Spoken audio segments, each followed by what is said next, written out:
जय श्री कृष्ण। मी अनुश्री अनिल चौधरी। माझ्या शाळेचे नाव एटी झांबरे माध्यमिक विद्यालय जळगाव, वय 10 वर्षे। मी आज तुम्हाला भगवद्गीतेतील पहिल्या अध्यायातील 6 श्लोक आणि त्यांचे अर्थ सांगणार आहे। ओम श्री परमात्मने नमः।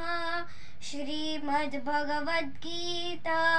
अथ प्रथमोऽध्यायः।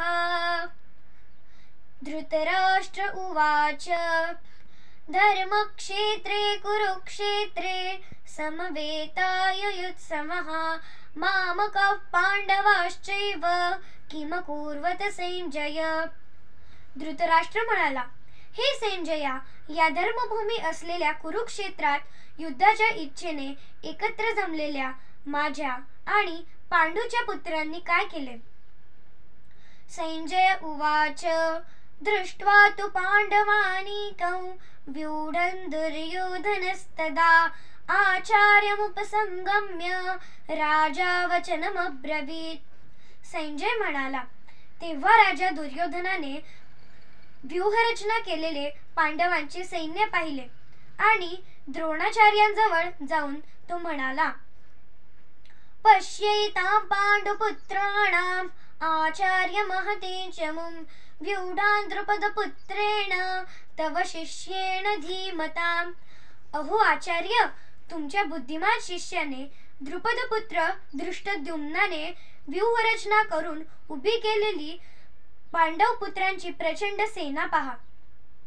अत्र शूरा महेश्वासा भीमार्जुन समायुधे युयुधानो विराटश्च द्रुपदश्च महारथः। या सैन्यात मोठमोठी धनुष्य धारण केलेली भीम, अर्जुन यांसारखे शूरवीर पराक्रमी सात्यकी, विराट, महारथी द्रुपद आहेत। धृष्टकेतुश्चेकितानः काशीराजश्च वीर्यवान् पुरुजित् कुन्तिभोजश्च शैब्यश्च नरपुंगवः।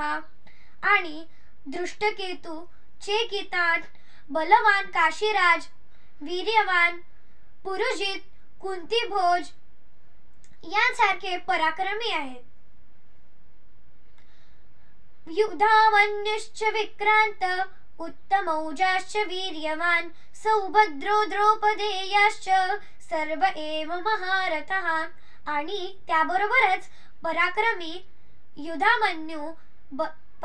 युधामन्यू, बलवान, उत्तमौजा, सुभद्रपुत्र अभिमन्यू आणि द्रौपदीचे पाच पुत्र हे सर्वच महारथी आहेत।